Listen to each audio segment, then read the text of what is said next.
She wasn't supposed to make it out alive. For the first time, the brave 12-year-old girl at the center of a case that shocked parents around the world. Slender Man. Slender Man. The parents who sent their daughter on a sleepover, her two friends, taking her into the woods, stabbing her 19 times, telling police they wanted to impress a character on the internet, Slender Man. And has Peyton talked at all about the horror of that moment? David Muir's exclusive journey with one extraordinary family. Where on earth do you think she got the strength to crawl out of those woods? She said I wanted to live. Tonight, what the girls revealed to police. They wanted to kill the victim so people would know that Slender Man was real. And this evening, what we didn't know.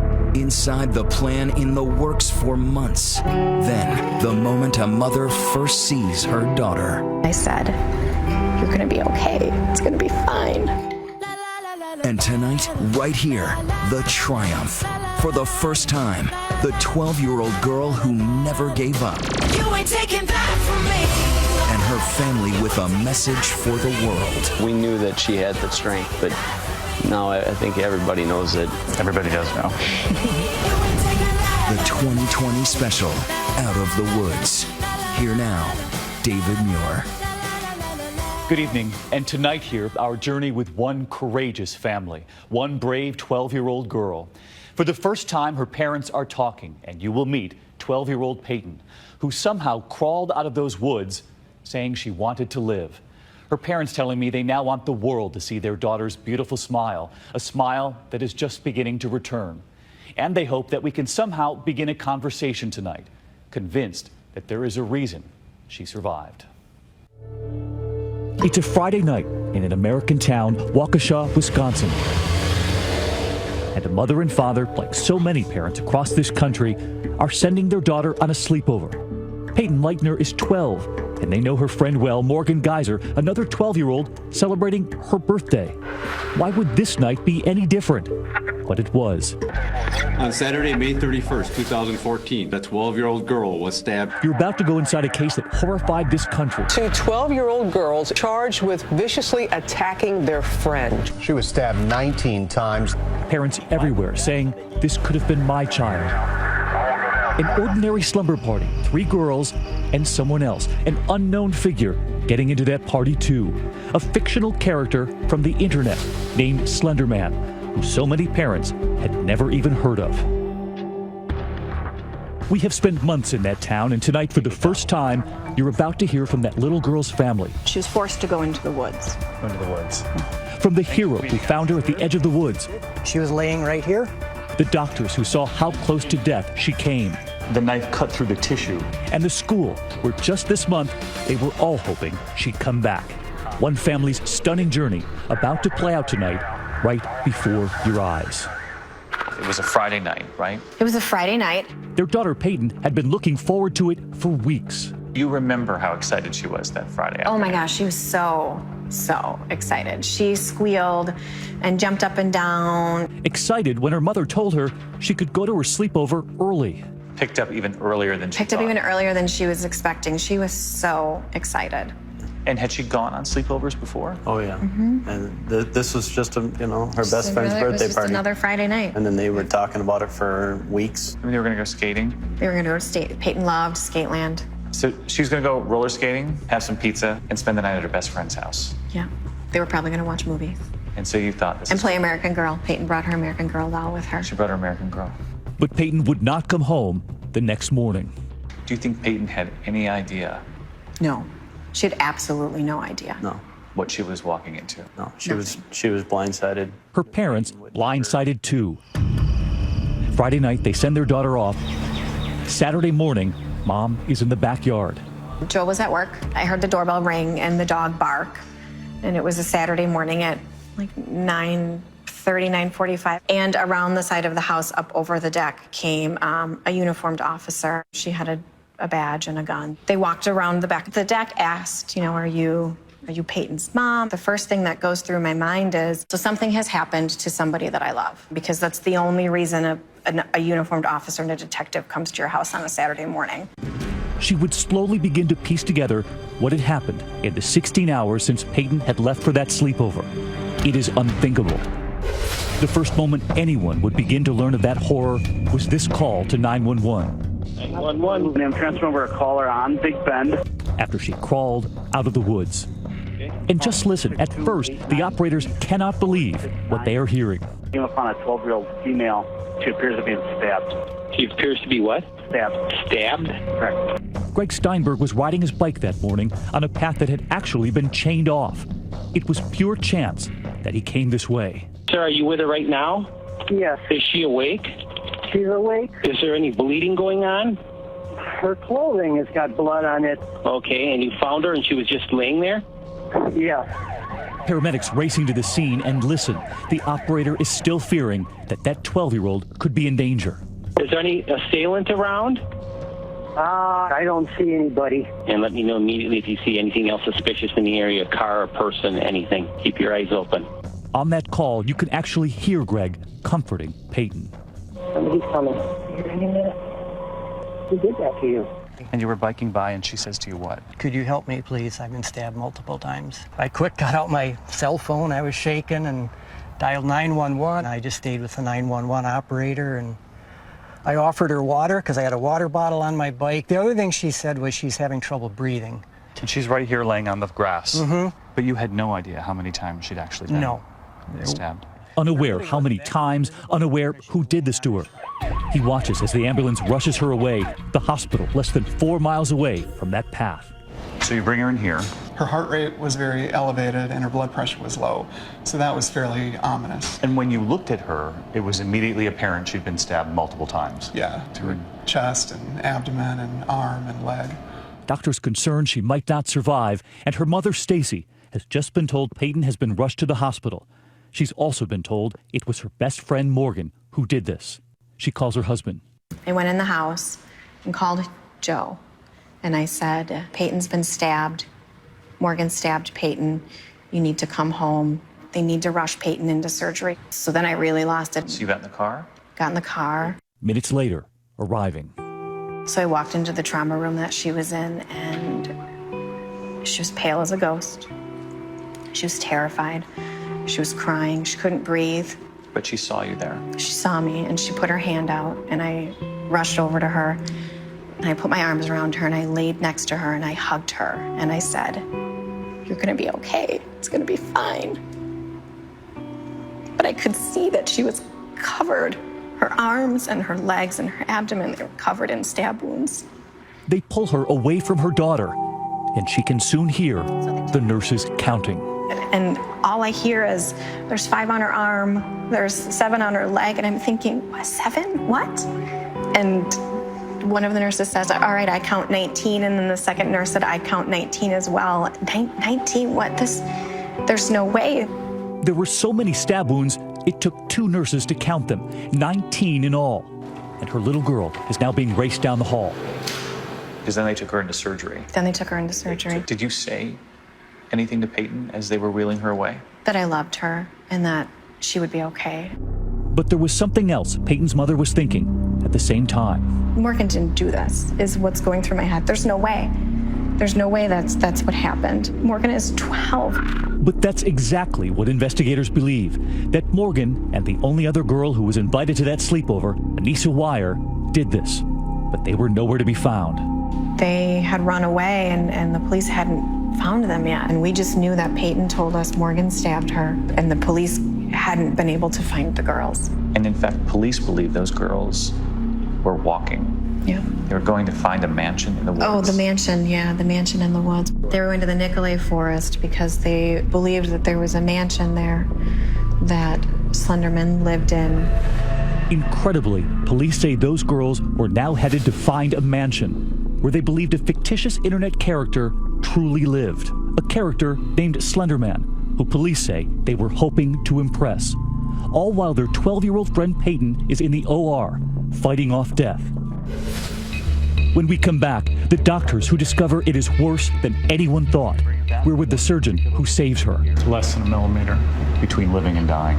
Yes. And suddenly, authorities find those 2 other girls. What they reveal about why they did it. And later tonight here, the 12-year-old survivor, Peyton, who you will never forget. 2020 continues with Out of the Woods. Once again, David Muir. Waukesha, Wisconsin, just outside Milwaukee. And on a Saturday morning this past May, a horrific tale is just beginning to emerge. A birthday sleepover with 3 12-year-olds the night before. And now 2 girls are missing. The other, Peyton Leichner, has somehow crawled out of the woods, covered in stab wounds, 19 of them. She's now being wheeled into the operating room, having just told her mother her friends did this to her.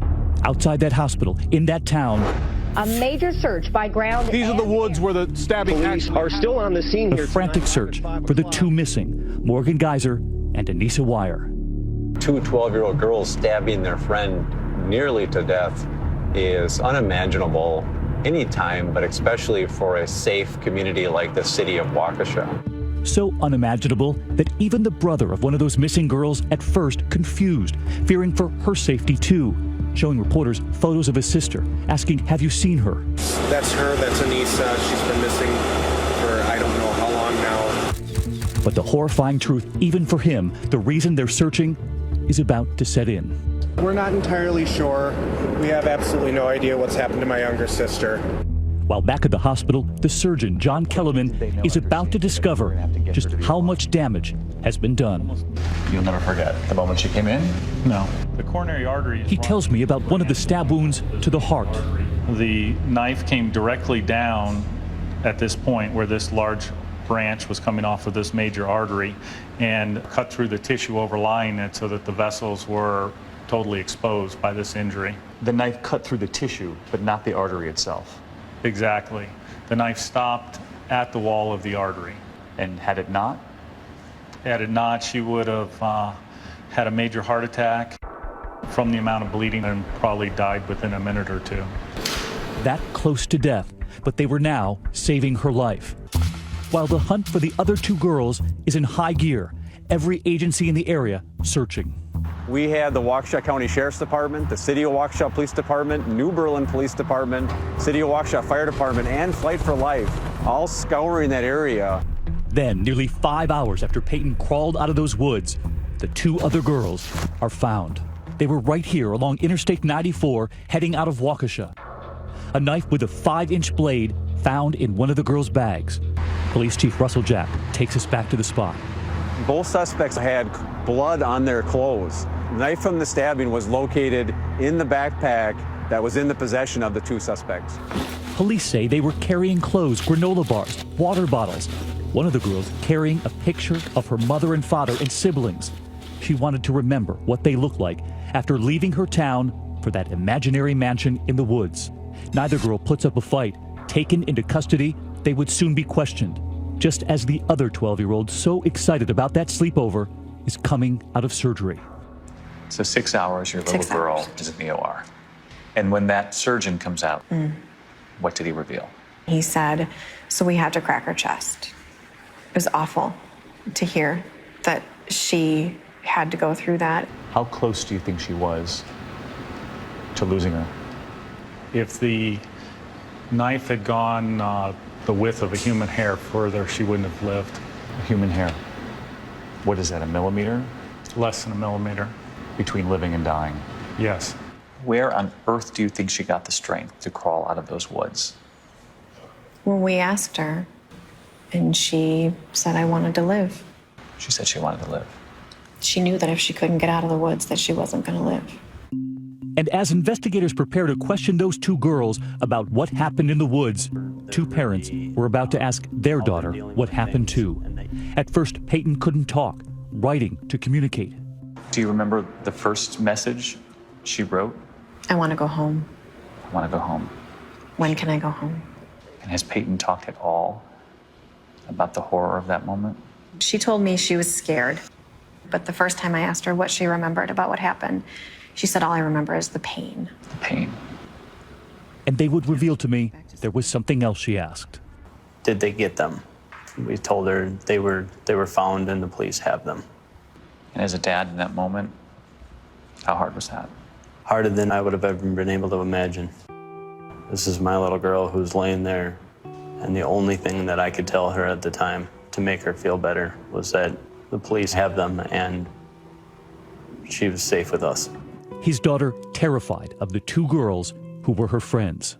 How well did you know these two other girls? It was Peyton's best friend. There was no question in your mind that they were best friends. They were best friends since about fourth grade. Fourth grade is when we met Morgan for the first time. They say Peyton would talk to Morgan every night on the phone. Were there ever any red flags? They would have little arguments, but every 12-year-old girl has little arguments. The other 12-year-old, Anissa Wire, they had not met, but they say Peyton knew her from school. And as Joe and Stacy reassure their daughter that the girls have been found, police now begin to ask the questions. What did they do to their friend?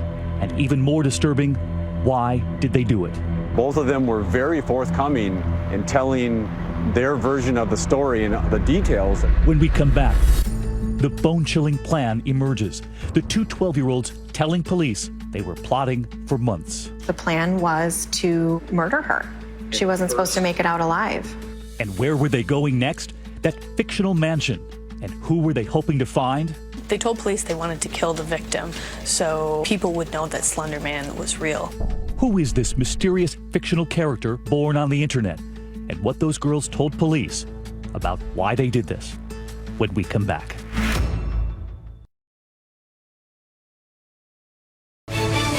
Out of the Woods continues. Once again, David Muir. 12-year-old Peyton Leitner now out of surgery and in her hospital bed, still unable to talk, writing messages to her parents instead, asking, did they get them? And across town at the Waukesha Police Department, they had. The two other friends at that sleepover now answering questions of their own. Ellen Gabler is a reporter at the Milwaukee Journal-Sentinel. She has followed this case closely. The thing that was the most surprising and shocking to me was how planned out this whole thing was. The portrait they paint even before those woods is chilling. A plot, they tell police, that was in the works for months. You can't believe this is actually 12-year-olds, especially 12-year-old girls. They tell police they committed this crime in part out of their devotion to a character they discovered on the internet, Slender Man. A tall, faceless, mysterious figure, a fictional character who lurks in the background, sometimes peering over the shoulders of children. The story of Slender Man changing, evolving all the time, with help from fans all over the world, adding to the story online, giving this fictional character new life every day. You have said that Slender Man is the boogeyman of this digital generation. He is the thing that we fear that we don't actually encounter, right? So we check under our beds for the Slender Man, but he's, not actually there. Not there because he doesn't exist. But listen to what these two girls begin to tell police. Anissa Wire revealing to investigators it was Morgan's idea to kill Peyton, to prove themselves, quote, worthy to Slender Man. Anissa telling police her friend suggested, quote, we should be proxies of Slender. Anissa says she was surprised by Morgan's plan, but excited to prove that this fictional internet character actually existed, to prove the skeptics wrong. The girls were very clear with police that they were trying to kill the victim. They wanted to do it as a sacrifice to Slender Man. One of them said that Slender Man had been watching her. And in excruciating detail, they describe multiple plots, all beginning with that Friday night sleepover. Morgan's father picking up Peyton, who was over the moon about this slumber party. They go to Skateland to go roller skating, and there was already a plan for later. They went to Skateland that night, and they went skating, and they had originally planned to kill their friend that night in Morgan's house. Peyton's own parents, now aware of what those girls had told police.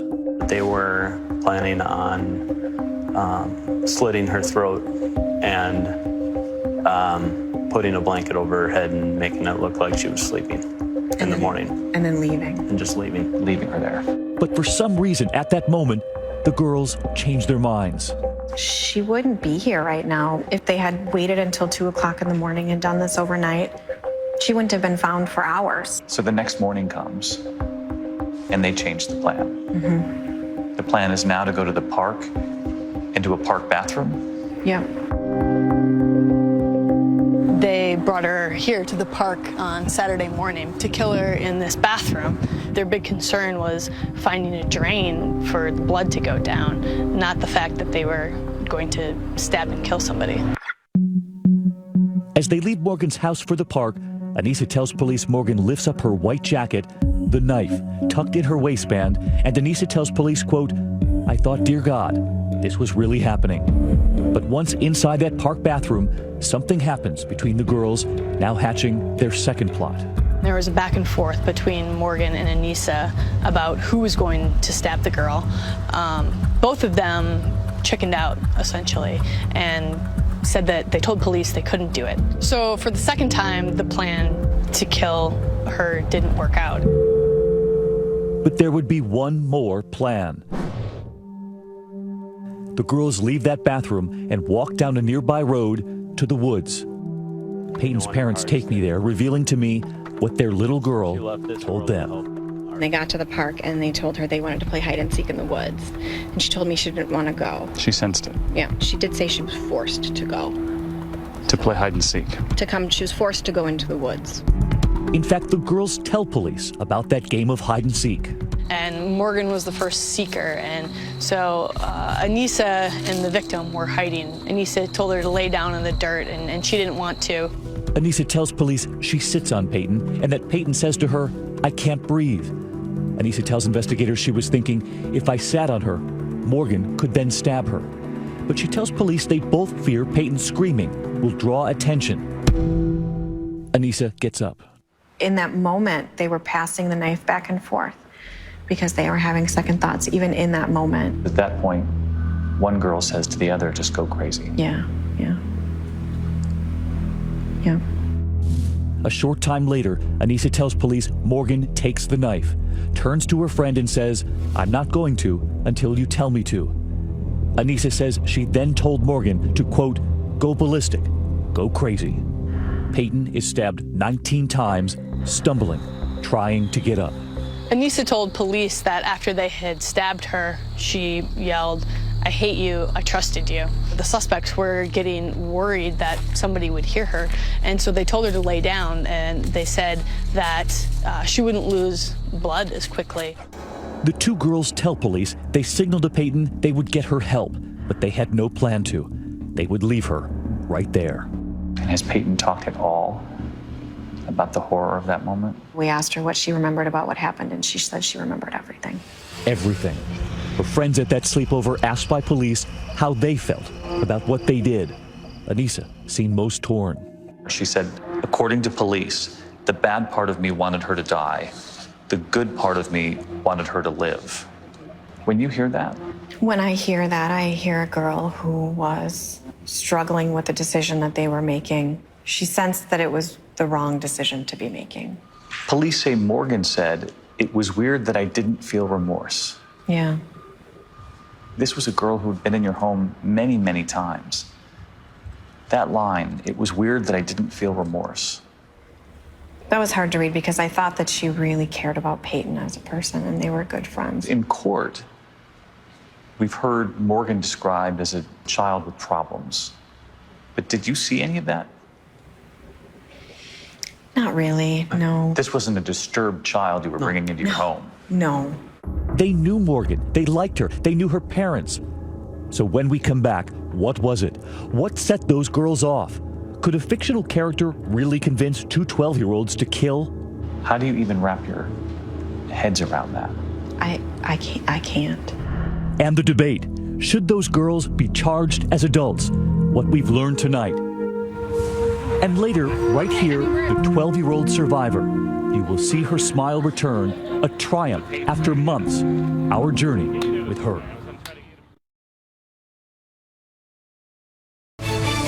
2020 continues with David Muir. Much of the world was about to hear this name for the first time. Slender Man. The Slender Man stabbing case. They did it to impress Slender Man. Who is the shadowy figure? Slender Man. Slender Man. Slender Man, the mysterious fictional character online that few parents had ever heard of, but those girls had. The story that the girls told police really did center on Slender Man and how they were doing this because they felt like they had to. They wanted to prove to the world that he was real. Remember, police say after they stabbed Peyton 19 times, They were found hours later walking along the interstate toward that make-believe mansion. 2 female suspects left the scene, went to a Walmart on the south side of Waukesha to clean up, and then they were walking from Waukesha to Nicolet National Park to be with Slender Man, in their words. They said they were headed to Slender Man's mansion in the Nicolet forest. That doesn't make any sense. It's 5 hours away by car. That real forest that is hours away, and a mansion that doesn't even exist. They were going to live in this mansion Yeah. that they believed existed. Yeah. Yeah. How do you even wrap your heads around that? I can't. And tonight, the courts are now assessing the mental health of those 2 girls. Both Morgan Geyser and Anissa Weier are right now charged as adults, facing up to 60 years in prison if they're convicted. After being evaluated by a psychiatrist, Morgan was ruled incompetent to stand trial. Anissa is now undergoing the same evaluation. Lawyers for both girls are also trying to get them moved to juvenile court. If that happens, they could be out by age 25. I asked Peyton's parents what they make of 2 vastly different fates facing those 2 girls. Do you think they should be charged as adults? For me, it's about making sure Peyton feels safe, and it's about making sure Peyton feels that she can move on with the rest of her life with no fear. The attorney for Peyton's family. The sentences are vastly different if they're tried as an adult versus a juvenile. Correct. Does that concern you? We believe that it is appropriate that they continue in the adult court. If this case goes to trial, will Peyton have to testify? There's a possibility. A frightening prospect for Peyton's mother and father, and for so many parents out there already reacting to Peyton's story, who had never heard of Slender Man. We started Googling who's Slender Man, and it was interesting because, as it turns out, all kids know who Slender Man is, but we had no idea. Just how popular is Slender Man on the internet? There are thousands and thousands of stories told by people of all ages and genders, people from around the world. Adding to the story every moment. Experts say it all started with these 2 pictures posted on a blog, and then a web series about Slender Man on YouTube, then video games, children playing. And watch this moment tonight. We head into this middle school in New York, 900 miles away from Waukesha, Wisconsin, away from the media glare, away from the headlines. Their parents agreed to let us in. Hi, guys. And they watched and listened on headphones right outside that classroom. I'm curious, how many of you in the room have heard of Slender Man? Really? Yeah. All of you but one. And just listen to all of the different ways that these children, all the same age as Peyton and those girls, discovered Slender Man too. I played a game on the iPad, but he's not real. He's not real? At least I don't think so. This kid at my old school, he was playing it during computer class, and I was like, what is that? And he answered Slender Man. So you saw it actually in school? Yeah. So you first found out about Slender Man on Instagram? Yeah. My friend showed me the game online. I just saw the game and I clicked on it. So do you tell your parents before you download an app, or do you think you downloaded it on your own? No, I downloaded it on my own. So you've seen him before? Well, I've never seen him in person, but yes, I've seen him. Where? On the internet. How many of you wondered, is this real or is this fake? How many of you knew about Slender Man before your parents? And we had one last question. How many of you tell your parents everything you look up on the internet? And outside in that hallway, the parents. Nearly everyone in that class said that they knew long before any of their parents. Did that surprise you? I feel like they know things way before we do. What surprised me is the range of technology that they use. So they're using Instagram and they're using, texting and email. And as parents, we've been thrown to the wild, wild west with the internet and with social media. A Wild West Peyton's family, sadly, was thrown into. And tonight here, one more thing we would discover during our journey with Peyton's family, her brother Caden there getting a kiss from Mom. Peyton had actually asked her parents about Slender Man before any of this ever happened. Had Peyton ever mentioned Slender Man? To me, she had. Morgan had been talking with her about Slender Man, and she would email links to different Slender Man stories that Morgan thought were, really cool. And Peyton was terrified of them. So she came to me one night and explained to me what was going on and how scared she was. And I just told her if Morgan was a good friend, tell her that this scares you and that you want her to stop sending them. Did Peyton know, though, that this was a fictional character?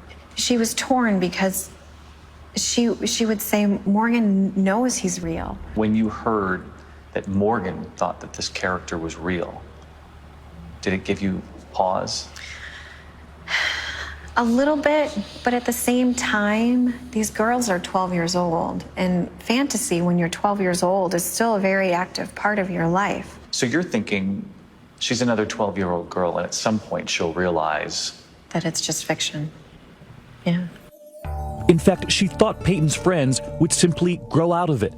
She never imagined they could be capable of this. Fear and fantasy is nothing new for kids. When you close the Harry Potter book, it's done. When the credits roll after Hunger Games, the movie is over. But in this online world, is it hard with the line blurred between where fantasy ends and where some of these kids think reality begins? I hate to say that something is beneficial coming out of this horrific attack, but one of the things that is beneficial is that it can start a conversation between parents and their children. It can also spark conversation among other parents. And recognize that we're in this together. When we come back, one of the toughest and most telling moments from our interview. I'm curious as parents sitting here, and this is, not an easy question to ask. And for the first time, you'll meet 12-year-old Peyton. Tonight, you'll see her smile return here. We have spent months following her, the triumph you're about to witness right here, and where she takes us, her favorite place in the world.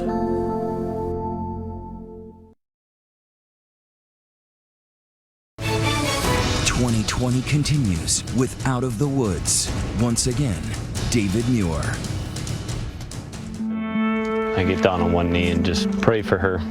Tonight, nearly 4 months to the day since 12-year-old Peyton crawled out of those woods, a brave family with the strength to look back and somehow still be grateful for the way it all played out. The parents telling me they're grateful those girls didn't strike that first night in the bedroom or the next day in that park bathroom, because they say there would have been no one to help. Instead, grateful for that hero who just happened to take that path, finding their little girl. The fact that he was coming down this way is just unbelievable at that moment.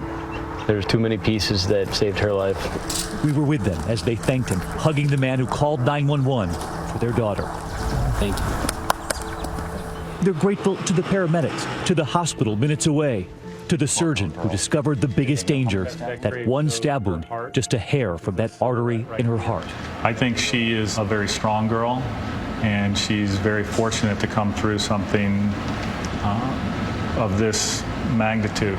Everybody did what they had to do at the precise moment to bring her home. Yeah. That's how we're seeing it. Yep. Bringing her home and determined to bring her back to school. The principal telling me they're ready for Peyton as soon as she's ready. You're determined to welcome this girl back. Absolutely. She wants to come back here. We want to welcome her. We want to make it as comfortable as possible for her. Uh-oh. And tonight, for the first time, Peyton. In the one place that now makes her smile the most, the animal shelter not far from her home. This is the place to come. The kittens needing a home.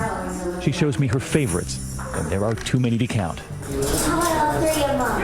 And on this day, she pulls out her phone, the Katy Perry concert she'd been to the night before.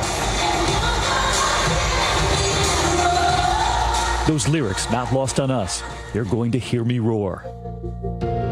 We did not ask her about those moments in the woods. There was no reason to relive that pain.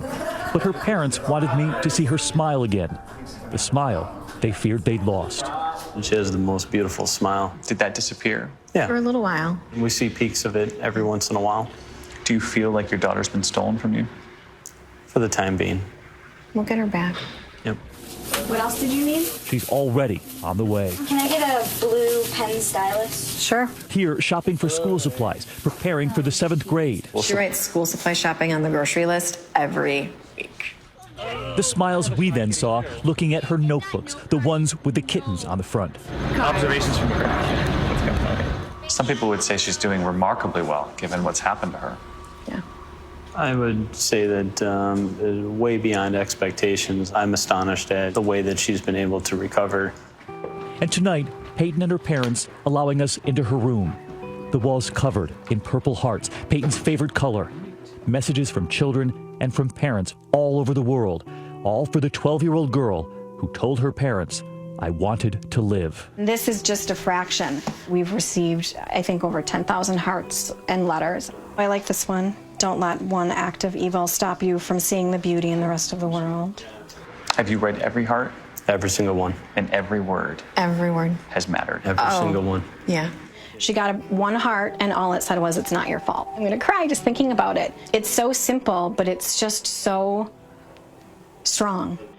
Family, friends helping them, perfect strangers, the gifts of food, the help with her medical bills. This horrific act of violence brought out the very worst in a few people and the very best in thousands of people around the world. Even an anonymous donor paying for the family's legal representation.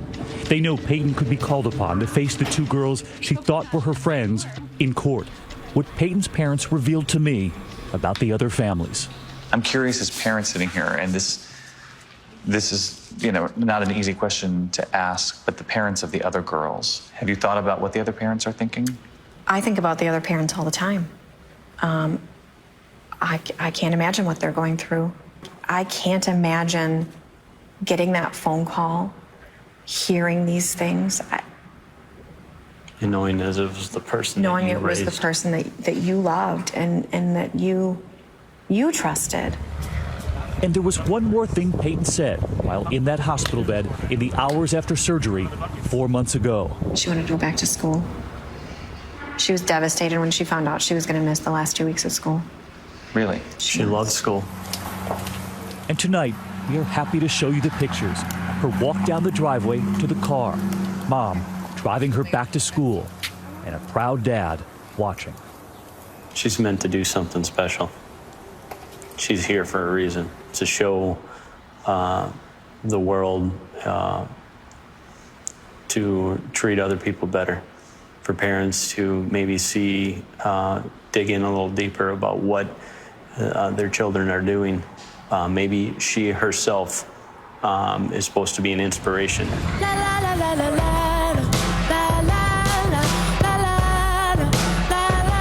She already is. Remember those kids